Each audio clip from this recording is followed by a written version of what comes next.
അപ്പോൾ ഈ തൊഴിലെടുക്കുന്ന ആൾ ഒരു മണി ഓർഡർ അയക്കുന്ന ഒരാൾ ആയി മാറുന്ന ഒരു സിറ്റുവേഷനാണ്. അവർ ഇത് കഴിഞ്ഞ് തിരിച്ചു വരുമ്പോഴത്തേക്ക് മൊത്തം ഏറ്റവും കൂടുതൽ സേവിങ് അവർക്ക് കൊണ്ടുവരുന്ന ഏറ്റവും ഡെഡ്ലി ആയിട്ടുള്ള ഈ പറഞ്ഞ ലൈഫ് സ്റ്റൈൽ ഡിസീസസ് ആണ്. ഇപ്പം ഡയബറ്റിക്സ് ആണെങ്കിലും ഏറ്റവും മോശമായിട്ടുള്ള ഡിസീസുമായിട്ടായിരിക്കും അവർ തിരിച്ചു വരുന്നത്. ഇപ്പം ഈ അടുത്തിടയ്ക്ക് നമ്മുടെ ഒരു സ്റ്റഡിയിൽ പറഞ്ഞത് പ്രവാസികൾ തിരിച്ചു വരുന്നവർ ഏറ്റവും കൂടുതൽ ആളുകൾ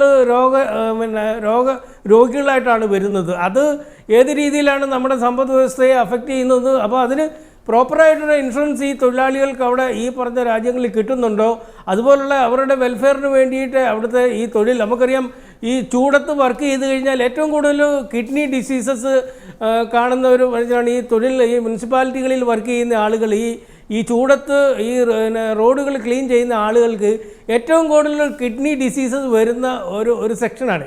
ഞാൻ പറയാൻ കാരണം ഒരു ഉദാഹരണം പറഞ്ഞാൽ, ഞാൻ ചെയ്തിട്ടുള്ള കുറേ റിപ്പോർട്ടുകളിൽ ഇവർ ഈ ചൂടത്ത് കണ്ടമാനം ചൂടടിക്കുന്നതിൻ്റെ ഒരു ആഫ്റ്റർ എഫക്റ്റാണ് ലോങ് ടൈമിൽ ഈ കിഡ്നി ഫെയിലിയർ ഉണ്ടാകുന്നത്. അപ്പോൾ ഈ കിഡ്നി ഫെയിലിയർ ആകുമ്പോഴത്തേക്ക് അവർ റിട്ടയർ ചെയ്ത് പോരുന്ന സമയത്തായിരിക്കും ഇത് ഒരു കണ്ടുപിടിക്കുന്നത്. അല്ലെങ്കിൽ അവർക്ക് ജോലി ചെയ്യാൻ സാധ്യതയില്ലാത്ത, അവർക്ക് ജോലി ചെയ്യാൻ കഴിവില്ലാത്ത ഒരു സാഹചര്യത്തിലായിരിക്കും അവർക്ക് ഈ ഡിസീസസ് കണ്ടുപിടിക്കുകയും പിന്നെ അവർ നാട്ടിലേക്ക് തിരിച്ചുവരാം. വി എം സതീഷ്, ഒരിക്കൽ കൂടി മൻസൂർ പള്ളൂർ, ഒട്ടനവധി പ്രശ്നങ്ങൾ പ്രവാസികൾ അനുഭവിക്കുന്നുണ്ട്. ആ പ്രതിസന്ധികൾ അവഗണിച്ചുകൊണ്ടും പ്രയാസങ്ങൾ അനുഭവിച്ചുകൊണ്ടുമാണ് അവരുടെ സമ്പാദ്യത്തിന്റെ വലിയൊരു ഭാഗം കേരളത്തിലേക്ക് അല്ലെങ്കിൽ ഇന്ത്യയിലേക്ക് അയക്കുന്നത്. ഇത്തരത്തിൽ ഒരുപാട് പ്രയാസങ്ങൾ അനുഭവിക്കുമ്പോഴും ഈ കോടിക്കണക്കിന് വരുന്ന പ്രവാസികളെ സംരക്ഷിക്കാനുള്ള ബാധ്യത എംബസികൾക്കുണ്ട്. അതവർ കൃത്യമായി നിറവേറ്റുന്നുണ്ട് എന്ന് പറയാൻ സാധിക്കുമോ? ഇപ്പോൾ ഈ അടുത്തിടെയായി എംബസികളിലുണ്ടായ മാറ്റങ്ങൾ, പ്രത്യേകിച്ച് സൗദി അറേബ്യയെ സംബന്ധിച്ചിടത്തോളം തന്നെ ഒരുപാട് മാറ്റങ്ങൾ ഉണ്ടായിട്ടുണ്ട്. പ്രവാസികളുടെ കാര്യത്തിലൊക്കെ വളരെയധികം ശ്രദ്ധ ചെലുത്തിക്കൊണ്ട് കാര്യങ്ങളിൽ ഇടപെടുന്നത് നമുക്ക് കാണാൻ സാധിച്ചിട്ടുണ്ട്. പക്ഷെ അതിനേക്കാൾ ഏറെ പ്രാധാന്യം നമ്മുടെ ഈ പ്രവാസികൾ എന്ന് പറഞ്ഞാൽ വളരെ കഴിവുറ്റ വ്യക്തികൾ, പല മേഖലകളിൽ കഴിവ് തെളിയിച്ചവർ ഈ മണൽ നാടിനെ മണൽ നഗരമാക്കി കെട്ടിപ്പൊക്കുന്നതിൽ, ഇവിടുത്തെ വ്യവസായശാലകളും അതുപോലെ ബിസിനസ് സംരംഭങ്ങളും ഉയർത്തിക്കൊണ്ടുവരുന്നതിൽ അവരുടെ വിയർപ്പും അവരുടെ ബുദ്ധിശക്തിയും ഉപയോഗപ്പെടുത്തിയിരുന്നു എന്നുള്ള കാര്യം ഈ രാജ്യത്തെ ഭരണാധികാരികൾ പോലും സമ്മതിക്കുന്ന കാര്യമാണ്. UAE-യിലായിക്കൊള്ളട്ടെ, അതുപോലെ മറ്റു രാജ്യങ്ങളിലൊക്കെ തന്നെ. എന്തുകൊണ്ട് ഇവരുടെ കഴിവുകൾ നമ്മുടെ രാജ്യത്തിന്, നമ്മുടെ അതായത് കേരളത്തിന് പോലും ഉപയോഗിക്കുന്ന രീതിയിൽ ഒരു പദ്ധതികളെ കുറിച്ച് ആവിഷ്കരിച്ചുകൂടാ, പദ്ധതി ആവിഷ്കരിക്കുന്നതിനെ കുറിച്ച് ചിന്തിച്ചുകൂടാ എന്നുള്ളത് നമ്മുടെ സർക്കാർ ചിന്തിക്കേണ്ടത് ആവശ്യമാണ്. ഈ കാര്യത്തിൽ നമ്മുടെ പ്രവാസികളുടെ സംബന്ധിച്ചിടത്തോളം ഇനി നമുക്ക് കേരളത്തിലേക്ക് ഉയർന്നു വന്നിട്ടുള്ള ഏത് സംരംഭങ്ങളായി കഴിഞ്ഞാലും ശരി, അത് പത്രസ്ഥാപനങ്ങളായാലും ആരാധനാലയങ്ങളായാലും അത് മറ്റ് ബിസിനസ് സ്ഥാപനങ്ങളായാലും ഒക്കെ തന്നെ പ്രവാസികളെ ആശ്രയിച്ചുകൊണ്ടായിരുന്നു ഇങ്ങനെ ഒരു സംരംഭങ്ങളെല്ലാം ഉയർന്നു വന്നിട്ടുള്ളത്. ഇനി അവരുടെ കാശിനേക്കാൾ ആവശ്യം അവരുടെ എക്സ്പെർട്ടൈസ് നമുക്ക് കേരളത്തിലേക്ക് പറിച്ചു നടാൻ സാധിക്കേണ്ടതുണ്ട്. അതിന് ആവശ്യമായ മെന്റൽ ഇൻഫ്രാസ്ട്രക്ചറിലുള്ള ഒരു മാറ്റം കേരളത്തിൽ ഉണ്ടായാൽ കേരളത്തിലും അത്ഭുതകരമായ മാറ്റങ്ങൾ ഉണ്ടാക്കാൻ ഈ പ്രവാസികൾക്ക് വ്യക്തമാണ്. ശ്രീ മൻസൂർ പള്ളൂർ, അവസാനമായി സതീഷിലേക്ക്. സതീഷ്, ആഗോളതലത്തിൽ തന്നെ പ്രവാസികളുടെ വിഷയം ചർച്ചയാവുന്നു. UN ഈ വിഷയം ഏറ്റെടുത്തിരിക്കുന്നു. ഈ ഒരു ചർച്ചയിൽ പ്രവാസികളുടെ ദുരിതങ്ങൾ വിഷയമാകും എന്ന ഒരു പ്രതീക്ഷ പുലർത്താൻ സാധിക്കുമോ ഇപ്പോൾ? അല്ല, ഈ മാധ്യമങ്ങളിലൊക്കെ പല രീതിയിലും ചർച്ച ചെയ്തിട്ടുള്ളൊരു വിഷയമാണ്. പ്രത്യേകിച്ച് സൗദി അറേബ്യയിലെ ഈ തൊഴിലാളികൾക്കുള്ള റൈറ്റ്സ്, അവരുടെ ഈ പറഞ്ഞ നമുക്കറിയാം അവിടുത്തെ തൊഴിൽ നിയമങ്ങളൊക്കെ, അല്ലെങ്കിൽ ഈ ഇത് ഇവർക്ക് ഫേവറബിൾ ആയിട്ടുള്ള, അല്ല അവിടുത്തെ തൊഴിലുടമകൾക്ക് ഫേവറബിൾ ആയിട്ടുള്ള നിയമങ്ങളാണ്. അല്ലെങ്കിൽ ഉള്ള തൊഴിലാളികൾക്ക് അനുകൂലമായിട്ടുള്ള എന്തെങ്കിലും നിയമങ്ങളുണ്ടെങ്കിലും അത് നടപ്പാക്കാൻ വേണ്ടി വളരെ അതിനുള്ള ഒത്തിരി പോരായ്മകൾ കാണുന്നുണ്ട്. നമുക്കിപ്പോൾ അറിയാം, ഏറ്റവും കൂടുതൽ ഈ പറഞ്ഞ ഹൗസ് മെയ്ഡുകൾ, നമ്മുടെ വീട്ടിലെ ആയമാർ, അവർ ഒരു 1.5 മില്യൺ ആളുകൾ ഉണ്ടെന്നാണ് പറയുന്നത്. ഏറ്റവും കൂടുതൽ പീഡനങ്ങൾ അനുഭവിക്കുന്ന ഒരു വിഭാഗമാണ്. അവരുടെ പ്രശ്നങ്ങളൊക്കെ അവിടുത്തെ ലേബർ ലോയുടെ കീഴിൽ വരുത്തില്ല എന്നുള്ളതാണ്. അതിനുവേണ്ടി ഒരു പുതിയ അവിടുത്തെ ഡൊമസ്റ്റിക് വയലൻസിനെതിരെ ഒരു പുതിയ നിയമം കൊണ്ടുവരുന്നുണ്ടെന്നാണ് വാർത്തകളിൽ കാണുന്നത്. അത് വ്യക്തമാണ്. സതീഷ്, സമയപരിധി മൂലം ഇടപെടുകയാണ്. കുടിയേറ്റത്തെക്കുറിച്ച് UN റിപ്പോർട്ടിനെ അടിസ്ഥാനമാക്കി UN ഈ അടുത്ത മാസം 3-4 തീയതികളിൽ ചർച്ച സംഘടിപ്പിക്കുന്നു. ഈ ചർച്ചയിൽ പ്രവാസികളുടെ ദുരിതങ്ങൾ വിഷയം ആകുമോ എന്നായിരുന്നു ഇന്ന് ന്യൂസ് 1 മീഡിയ ചർച്ച ചെയ്തത്. ഈ ചർച്ചയിൽ പങ്കെടുത്ത കൊച്ചി സ്റ്റുഡിയോയിൽ നിന്ന് VM സുധീഷ്, മാധ്യമപ്രവർത്തകൻ, ഒപ്പം പ്രവാസി എഴുത്തുകാരൻ മൻസൂർ പള്ളയിൽ, ഇവർക്കും നന്ദി. ലോക മുസ്ലിം പണ്ഡിത സഭ അധ്യക്ഷൻ യൂസഫുൽ കർലാവിയുടെ കുവൈത്ത് സന്ദർശനത്തെ ചൊല്ലി കുവൈത്ത് പാർലമെന്റിൽ ബഹളം. ഇന്റർനാഷണൽ ഇസ്ലാമിക് ചാരിറ്റി ഫൗണ്ടേഷന്റെ ക്ഷണപ്രകാരമായിരുന്നു കർലാവി കഴിഞ്ഞ ദിവസം കുവൈത്തിലെത്തിയത്. ഈജിപ്ത് വിഷയത്തിൽ സൈനിക അനുകൂല നിലപാടെടുത്ത ഗൾഫ് നേതൃത്വത്തെ പരസ്യമായി വിമർശിച്ചത് ചൂണ്ടിക്കാട്ടിയായിരുന്നു ബഹളം.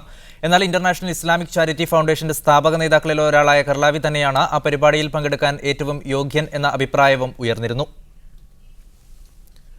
GCC രാജ്യങ്ങളുടെ പൊതു റേഡിയോ അടുത്ത മാസം പ്രക്ഷേപണം ആരംഭിക്കും. മറ്റംഗങ്ങളുടെ സഹകരണത്തോടെ ബഹ്റൈൻ ആണ് GCC റേഡിയോയ്ക്ക് നേതൃത്വം നൽകുന്നത്.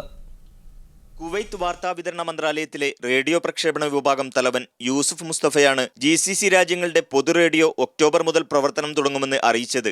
ഗൾഫ് നാടുകളിലെ കലാ സാംസ്കാരിക മേഖലയെ പരിപോഷിപ്പിക്കാനുള്ള ശ്രമമെന്ന നിലക്ക് എല്ലാ അംഗരാജ്യങ്ങളും ഇക്കാര്യത്തിൽ ബഹ്റൈന് പൂർണ്ണ പിന്തുണ നൽകിയതായി GCC രാജ്യങ്ങളിലെ റേഡിയോ വകുപ്പ് ഉദ്യോഗസ്ഥരുടെ യോഗത്തിന് ശേഷം അദ്ദേഹം പറഞ്ഞു. ബഹ്റൈൻ റേഡിയോയുടെ അടിസ്ഥാന സൗകര്യങ്ങൾ ഉപയോഗിച്ച് ഈ മാസം അവസാനത്തോടെ തന്നെ പ്രക്ഷേപണം തുടങ്ങുമെങ്കിലും മറ്റ് 5 അംഗനാടുകളിലേക്ക് സിഗ്നലുകൾ എത്താൻ 3 മാസം കൂടി കാത്തിരിക്കേണ്ടി വരും. പൊതു റേഡിയോ സ്റ്റേഷന്റെ പ്രചരണത്തിനായി കുവൈത്ത് റേഡിയോ അടക്കം മുഴുവൻ ഗൾഫ് റേഡിയോ സ്റ്റേഷനുകളും ക്യാമ്പയിൻ നടത്തുമെന്നും അദ്ദേഹം കൂട്ടിച്ചേർത്തു. ആഴ്ചകൾക്ക് മുമ്പ് കുവൈത്തിൽ വെച്ച് നടന്ന GCC വാർത്താ ഏജൻസികളുടെ ഉച്ചകോടിയിൽ പൊതുവാർത്താ വെബ്സൈറ്റ് തുടങ്ങുന്നതടക്കം സഹകരണത്തിന്റെ പുതിയ തലങ്ങൾ ചർച്ച ചെയ്യപ്പെട്ടിരുന്നു. Media one Kuwait. ഹോർമുസ് കടലിടുക്കിലൂടെ ഇന്ധന പൈപ്പ് ലൈൻ സ്ഥാപിക്കുന്ന പദ്ധതിയിൽ നിന്ന് കുവൈറ്റ് പിൻവാങ്ങുന്നു. വർദ്ധിച്ച നിർമ്മാണ ചെലവും സുരക്ഷാ പ്രശ്നങ്ങളും മുന്നിൽ കണ്ടാണ് പദ്ധതി ഉപേക്ഷിക്കാൻ കുവൈറ്റ് തീരുമാനിച്ചിരിക്കുന്നത്. ഹോർമൂസ് കപ്പൽചാലിലൂടെയുള്ള ഗതാഗതം തടസ്സപ്പെടുത്തുമെന്ന ഇടയ്ക്കിടെയുള്ള ഇറാന്റെ ഭീഷണി മറികടക്കാൻ സൗദി അറേബ്യയും UAEയും ഹോർമൂസ് കടലിടുക്ക് വഴി പൈപ്പ് ലൈൻ സ്ഥാപിച്ചിരുന്നു. ഇതിന്റെ ചുവട് പിടിച്ച് ഇന്ധന കയറ്റുമതിക്കുള്ള ബദൽ മാർഗങ്ങളെക്കുറിച്ച് പഠനങ്ങൾ നടത്തിയ കുവൈറ്റും പൈപ്പ് ലൈൻ സ്ഥാപിക്കുമെന്ന് പ്രഖ്യാപിച്ചിരുന്നു. ഇതിനുള്ള പ്രാരംഭ നടപടികൾ ആരംഭിച്ചെങ്കിലും അയൽരാജ്യങ്ങളുടെ അതിർത്തികളിലൂടെ കടന്നുപോകേണ്ട ദീർഘദൂര പൈപ്പ് ലൈൻ നിർമ്മാണം ഏറെ ചെലവേറിയതാണെന്നതിനാൽ പദ്ധതി ഉപേക്ഷിച്ചിരിക്കുകയാണ്. കുവൈറ്റ് പെട്രോളിയം കോർപ്പറേഷൻ വൃത്തങ്ങളെ ഉദ്ധരിച്ച് പ്രാദേശിക പത്രമാണ് ഇക്കാര്യം റിപ്പോർട്ട് ചെയ്തത്. സൗദി അറേബ്യ, UAE തുടങ്ങിയ രാജ്യങ്ങൾ സ്വന്തം സമുദ്രാതിർത്തികളിലൂടെയാണ് പൈപ്പ് ലൈൻ സ്ഥാപിച്ചിട്ടുള്ളത്. എന്നാൽ കുവൈത്തിനെ സംബന്ധിച്ചിടത്തോളം അയൽ രാജ്യങ്ങളിലൂടെ ആയിരക്കണക്കിന് മൈലുകൾ ഇന്ധന പൈപ്പ് ലൈൻ നിർമ്മിച്ചാലേ പദ്ധതിയുടെ ഗുണം ലഭിക്കുകയുള്ളൂ. ഇതിന്റെ പ്രായോഗികമായ ബുദ്ധിമുട്ടുകളും പദ്ധതിയിൽ നിന്ന് പിന്തിരിയാൻ പ്രേരിപ്പിച്ചതായി റിപ്പോർട്ടിൽ പറയുന്നു. ഇറാനും ഒമാനും ഇടയിലുള്ള ഹോർമൂസ് കപ്പൽചാൽ വഴി ശരാശരി പ്രതിദിനം 2 മില്യൺ ബാരൽ എണ്ണ കുവൈറ്റിൽ നിന്നും ഇതര രാജ്യങ്ങളിലേക്ക് പോകുന്നുണ്ട്. സിറിയയിൽ അമേരിക്കൻ ആക്രമണമുണ്ടാകുകയാണെങ്കിൽ കപ്പൽചാൽ അടച്ചിടുമെന്ന് ഇറാൻ നേരത്തെ മുന്നറിയിപ്പ് നൽകിയിരുന്നു. Media one Kuwait. ഖത്തറിൽ 2022 നടക്കാനിരിക്കുന്ന ലോകകപ്പ് വേനൽക്കാലത്ത് നിന്നും മാറ്റുന്നത് ഫിഫയ്ക്ക് തിരിച്ചടിയാകുമെന്ന് FFA ചെയർമാൻ ഫ്രാങ്ക് ലോവി പറഞ്ഞു. സമയം മാറ്റിയാൽ ലേലത്തിൽ പങ്കെടുത്തവർക്ക് നഷ്ടപരിഹാരം നൽകേണ്ട അവസ്ഥ വരുമെന്നും അദ്ദേഹം കൂട്ടിച്ചേർത്തു. അടുത്ത മാസം ചേരാനിരിക്കുന്ന ഫിഫയുടെ ഗവേണിംഗ് ബോഡിയുടെ പ്രധാന ചർച്ചാ വിഷയം ഫിഫ 2022 സമയമാറ്റത്തെക്കുറിച്ചാണ്. ജൂൺ ജൂലൈ മാസങ്ങളിൽ ലോകകപ്പ് നടത്താൻ കഴിയാത്തതിനാൽ തണുപ്പ് കാലത്തേക്ക് മാറ്റാനുള്ള സമ്മർദ്ദം പല കോണിൽ നിന്നും ഫിഫയ്ക്കുണ്ടാകുന്നുണ്ട്. എന്നാൽ സമയം മാറ്റുന്നത് ഫിഫയ്ക്ക് കനത്ത സാമ്പത്തിക നഷ്ടമുണ്ടാക്കുമെന്ന മുന്നറിയിപ്പാണ് ഫുട്ബോൾ ഫെഡറേഷൻ ഓഫ് ഓസ്ട്രേലിയയുടെ ചെയർമാൻ ഫ്രാങ്ക് ലോവിയുടെ വാദം. ജൂൺ ജൂലൈ മാസങ്ങളിൽ നടക്കുമെന്നതാണ് നേരത്തെയുള്ള നിബന്ധനയെന്നും അതിൽ മാറ്റം വരുത്തുമ്പോൾ ലേലത്തിൽ പങ്കെടുത്തവർക്ക് നഷ്ടപരിഹാരം നൽകേണ്ടി വരുമെന്നുമാണ് ലോവിയുടെ പുതിയ പ്രസ്താവന. ലോകകപ്പ് നടത്താനുള്ള അവസര ലേലത്തിൽ ഖത്തറിനോട് മത്സരിച്ച് പരാജയപ്പെട്ട രാജ്യമാണ് Australia. Ramees Chathiyara, media one, Qatar. അബുദാബിയിൽ ഷോപ്പുകൾക്ക് മുന്നിൽ വാഹനം നിർത്തി സാധനങ്ങൾ വാഹനങ്ങളിലേക്ക് വരുത്തുന്നവർക്കെതിരെ പാർക്കിംഗ് വിഭാഗമായ മഹാഫിക് കടുത്ത നടപടിക്കൊരുങ്ങുന്നു. കടകൾക്ക് മുന്നിൽ വാഹനം നിർത്തി സാധനങ്ങൾ വാഹനങ്ങളിലേക്ക് വരുത്തുന്ന താമസക്കാർക്കും മറ്റു യാത്രക്കാർക്കും ബുദ്ധിമുട്ടുണ്ടാക്കുന്നതിനാലാണ് മവാക്കിഫ് വാഹന ഉടമകൾക്കെതിരെ പിഴ ഈടാക്കി തുടങ്ങുന്നത്. റോഡിന് നടുവിൽ വാഹനം നിർത്തി ഗതാഗതം തടസ്സപ്പെടുത്തിയപ്പോഴാണ് പലപ്പോഴും സാധനങ്ങൾ വാങ്ങുന്നത്.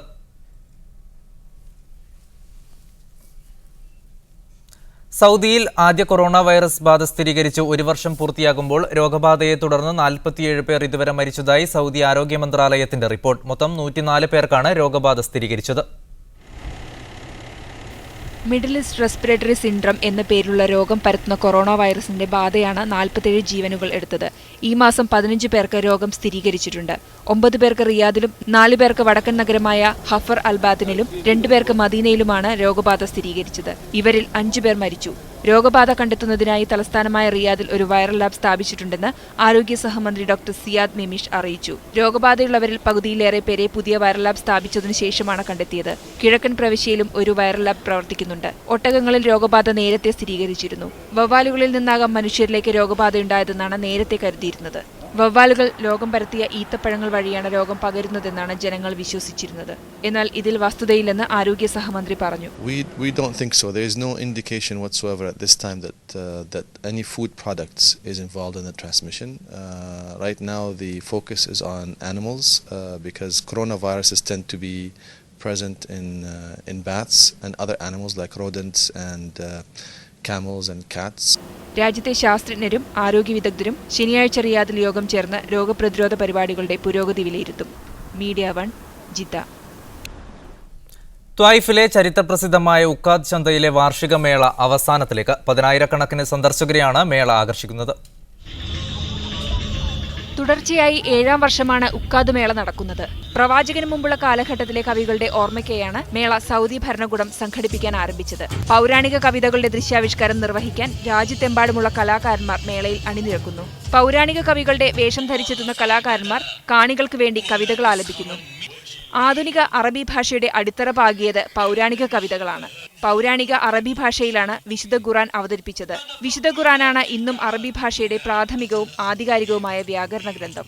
العام الماضي زار سوق عكاظ أكثر من 250 ألف زائر ومن دول من خارج المملكة العربية السعودية. نتوقع هذا العام بناء على الطلبات التي وصلتنا وبناء على معلومات أن يتضاعف هذا الرقم. 2.5 ലക്ഷം സന്ദർശകരാണ് ഉക്കാദ് മേളയ്ക്ക് കഴിഞ്ഞ വർഷം എത്തിയത്. ഓരോ വർഷവും ഒരു പൗരാണിക കവിയുടെ ഓർമ്മ മേളയിൽ പുതുക്കുന്നു. ഇക്കുറി അന്ധകവിയായിരുന്ന മൈമൂൻ ഇബ്നു ഖൈസിനെയാണ് മേളയിൽ അനുസ്മരിക്കുന്നത്. അറബ് കലാകാരനായ സമീർ അൽ മിസ്രിയാണ് മൈമൂന്റെ വേഷത്തിൽ ഇക്കുറി എത്തുന്നത്. മക്ക ഗവർണറേറ്റും ടൂറിസം സുപ്രീം കമ്മീഷനും സംയുക്തമായാണ് മേള സംഘടിപ്പിക്കുന്നത്. മേള വെള്ളിയാഴ്ച സമാപിക്കും. Media 1, Jeddah.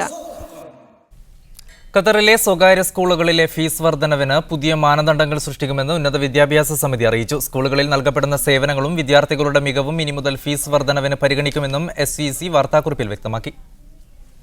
സ്വകാര്യ സ്കൂളുകൾ അന്യായമായി ഫീസ് വർദ്ധിപ്പിക്കുന്നുവെന്ന രക്ഷിതാക്കളുടെ നിരന്തര പരാതിയെ തുടർന്നാണ് ഉന്നത വിദ്യാഭ്യാസ സമിതി പുതിയ മാനദണ്ഡങ്ങൾ നിർദ്ദേശിച്ചത്. അടുത്ത അധ്യയന വർഷം മുതൽ ഫീസ് വർധനവിന് അപേക്ഷ നൽകുന്ന സ്കൂളുകളിൽ കൃത്യമായ പഠനം നടത്തും. വിദ്യാർത്ഥികളുടെ അക്കാദമിക മികവും സ്കൂൾ നൽകിവരുന്ന സേവനങ്ങളും ചേർത്ത് നിബന്ധന വിപുലമാക്കിയിട്ടുണ്ട്. പുതിയ നിബന്ധന നിലവിൽ വരുന്നതോടെ ഉന്നത വിദ്യാഭ്യാസ സമിതിയുടെ അറിവോടെയില്ലാതെയുള്ള ഫീസ് വർധന രാജ്യത്ത് നിർത്തലാക്കുമെന്നാണ് പ്രതീക്ഷിക്കപ്പെടുന്നത്. ഈ വർഷം 130 സ്ഥാപനങ്ങളാണ് ഫീസ് വർധനവിനായി അപേക്ഷ സമർപ്പിച്ചത്. അതിൽ 28 സമിതി അംഗീകരിക്കുകയും ചെയ്തു. അംഗീകാരം നൽകിയത് പഴയ മാനദണ്ഡത്തിന്റെ അടിസ്ഥാനത്തിലാണെന്നും പുതിയ നിബന്ധന അടുത്ത വർഷം മുതൽ നിലവിൽ വരുമെന്നും SECയുടെ പ്രസ്താവനയിൽ പറയുന്നു. Ramees Chathiyara, media 1, Qatar.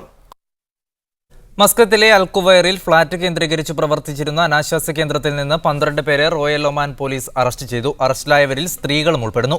നാട്ടുകാരുടെ പരാതിയെ തുടർന്നാണ് കേന്ദ്രത്തിൽ പോലീസ് റെയ്ഡ് നടത്തിയത്. ഏഷ്യയിൽ നിന്നുള്ളവരാണ് പിടിയിലായതെന്ന് പോലീസ് പറഞ്ഞു.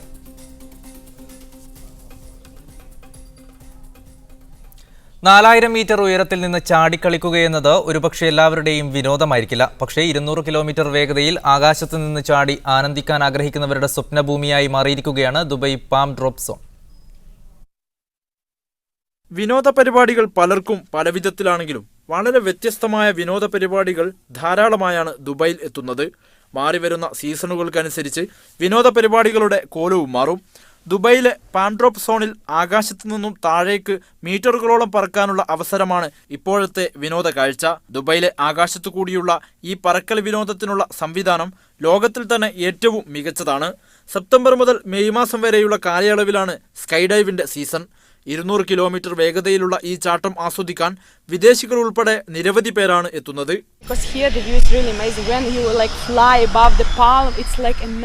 3 വർഷം മുന്നേ ആരംഭിച്ച ഈ സ്കൈ ഡൈവ് വിനോദ കേന്ദ്രം വലിയ ജനപ്രീതിയായിരുന്നു നേടിയതെന്ന് ഫെസിലിറ്റി മാനേജർ മുഹമ്മദ് യൂസുഫ് പറയുന്നു.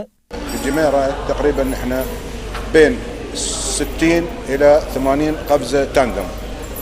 فطبعا في هناك كناس يحجزون كفرق عالمية من فرنسا من أوروبا من كل الدول العربية مثل البحرين قطر عمان كل الدول هذا يتدربون عندنا. 1960 UAE ആർമിയിൽ ചേർന്നതിന് ശേഷം ഇതുവരെ 6000-ലധികം സ്കൈ ഡൈവ് നടത്തിയിട്ടുണ്ട് ഈ 60-കാരൻ. 2010 ദുബായിൽ നടന്ന ആദ്യ അന്താരാഷ്ട്ര പാരച്യൂട്ടിംഗ് ചാമ്പ്യൻഷിപ്പിനെ തുടർന്നാണ് സ്കൈ ഡൈവ് സ്ഥാപിക്കുന്നത്. ഒരേ സമയം 2 പേർക്ക് ചാടാൻ പറ്റുന്ന 80ഓളം ചാട്ടങ്ങൾ പ്രതിദിനം ഇവിടെ നടക്കുന്നുണ്ട്. വിനോദത്തിനെത്തുന്നവരുടെ സുരക്ഷയ്ക്ക് കാര്യമായ സംവിധാനങ്ങളും ഇവിടെ ഒരുക്കിയിട്ടുണ്ട്. Haris Arikkulam, media 1, Dubai. ലോകത്തെ ഏറ്റവും വിലയേറിയ കാറിന്റെ മോഡൽ ദുബായിൽ പ്രദർശനത്തിനെത്തി. ലോകത്തെ ഏറ്റവും വിലയേറിയ ആഡംബര കാറായ ലംബോർഗിനിയുടെ പുതിയ രൂപമാണിത്. 22 കാരറ്റ് സ്വർണം പൂശിയ ബോഡിയോട് കൂടിയ കാറിൽ വജ്രങ്ങളും പതിപ്പിച്ചിട്ടുണ്ട്. ലംബോർഗിനിയുടെ അവന്റഡോർ മോഡലാണ് സ്വർണം പൂശി പുറത്തിറക്കുന്നത്. സ്വർണത്തിനും വജ്രത്തിനും മാത്രം $2.9 മില്യൺ ചെലവായി. യഥാർത്ഥ കാറിന്റെ 1/8 വലിപ്പമാണ് ഈ കാറിനുള്ളത്. ഈ മോഡലിന്റെ വില $4 ലക്ഷം. ഈ മോഡൽ ലേലത്തിന് വെക്കും. $7.8 മില്യൺ ആയിരിക്കും മുഖവില. ലേലത്തുകയുടെ 10% ജീവകാരുണ്യ പ്രവർത്തനത്തിനായി നീക്കിവെക്കും. ദുബായ് മോട്ടോർ ഷോയിലും കാർ പ്രദർശിപ്പിക്കും.